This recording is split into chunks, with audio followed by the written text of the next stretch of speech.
You know, Maryam, I've been thinking a lot about fire lately. Not the destructive kind, but the communal fire. The one our elders sat around to tell stories. The one that warmed both hands and hearts. In our culture, legacy is that kind of fire.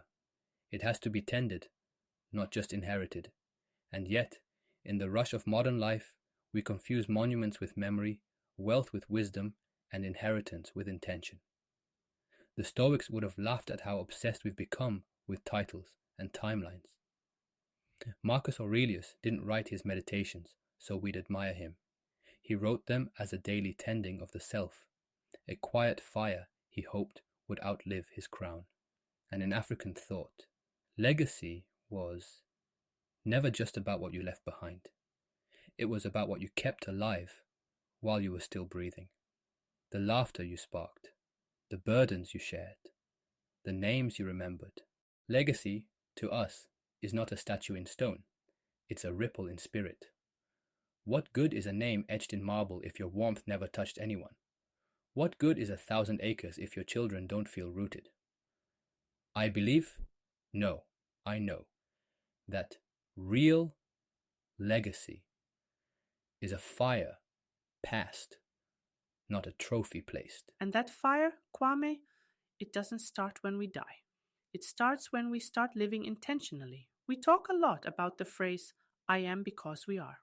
Ubuntu, it's more than a slogan. It's a daily practice, a constant invitation to live in a way that echoes. We don't always need to do grand things to leave a mark. Sometimes the legacy is in the mundane moments, the way you greet your neighbor, how you hold silence in conflict, how you respond when nobody's watching. Those are sparks, quiet, consistent sparks. And if done with care, they become firewood for someone else. Stoicism taught me to focus only on what I can control. But African wisdom reminded me what I can control has,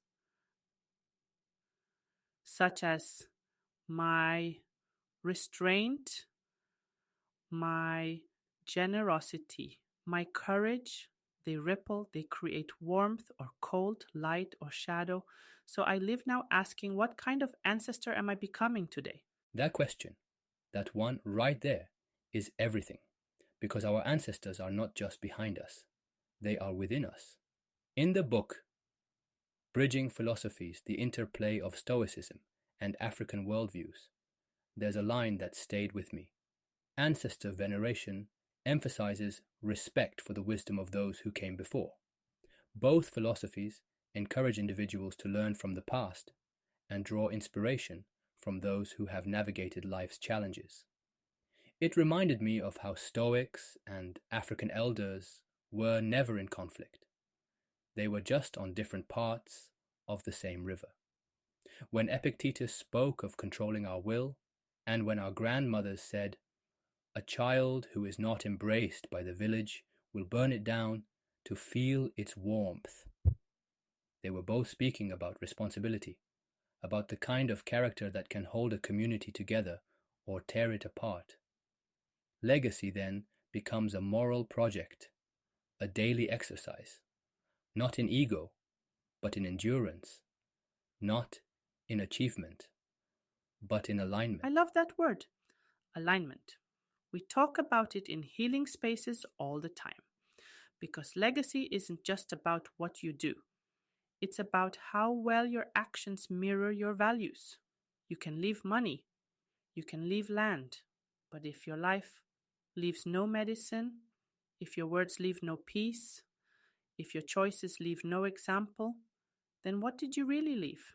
I once read in the Daily Stoic Journal one prompt ask, what am I doing today that my future self will thank me for? But I rewrote it in my own voice.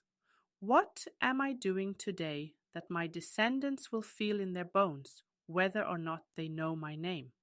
Because African philosophy teaches us we're not alone, even when we're by ourselves.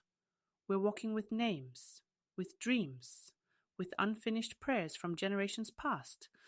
So how dare I live without intention? Even my smallest acts, they belong to the collective memory. And my legacy, it is not a monument, it's a medicine path. if I walk it with care. And sometimes, Maryam, we forget that the fire we're tending isn't ours to finish. We may never see the tree we plant bloom, but that doesn't mean it won't shade someone someday. In many cultures, legacy meant planting for 7 generations ahead. That was the wisdom. That was the Stoic patience. Doing good not for applause, but for alignment with nature, with virtue, with cosmic responsibility. And I think that's the bridge right there. Stoicism says, live by reason, by virtue, by clarity. African wisdom says, live in relationship, in remembrance, in rhythm. So what if our legacy is not a single flame, but a network of flames? Fires passed from voice to voice, from action to proverb, from breath to breath. Because when the fire is communal, it cannot die. Let me tell you what I believe, Kwame. Legacy is a living thing. And like any fire, it needs breath. It needs wood. It needs care. You can't build a legacy alone. You build it with people, in moments, over time. You build it by being fully present in conversations like this, by checking in on your neighbor, by showing up for your community even when you're tired. Legacy is not built by effort alone, it's built by alignment. When your values, your actions, and your intentions burn in the same direction. That's the real fire. You know, Maryam, what if, just what if, legacy wasn't something we left behind at all? What if legacy is what we're borrowing from the ones who come after us? What if we're just holding it for a while, like a sacred drum, until it's time to pass it on? That flips everything, doesn't it? Because now, it's not about building something they'll remember us for. It's about preserving something they'll need. Courage, kindness, clarity. Not our opinions, but our principles. Not our names, but our way. Yes, Kwame, that hits deep. Because when you carry legacy like that, it humbles you. You realize your life isn't just yours to decorate, it's yours to steward, to care for, to leave whole. That's why how we carry ourselves matters, especially when no one's clapping. I've come to believe this. Even our silence shapes someone. Even our restraint can ripple. Even our smallest act, if done with love, can echo longer than we live.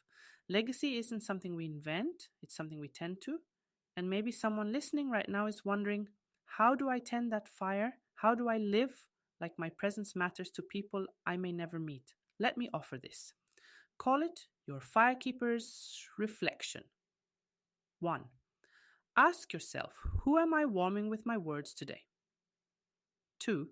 Choose a quiet virtue, courage, patience, humility, and carry it into your next decision. 3. Remember, you're already someone's ancestor in the making. Walk like it. So if you're listening, wherever you are, ask yourself, what fire are you tending today? Whose hands are you warming? And what will remain when your name no longer does? Because in the end, legacy isn't what we leave behind. It's what we pass forward. And if you do it right, they won't just remember your name, they'll feel your fire. That's all for today from Maryam and myself. Thank you for listening, fellow travelers. In the new week, may your voice carry like drumbeats through time. May your fire light up minds and hearts. And may your ancestors nod in approval with every word you speak. The safari continues.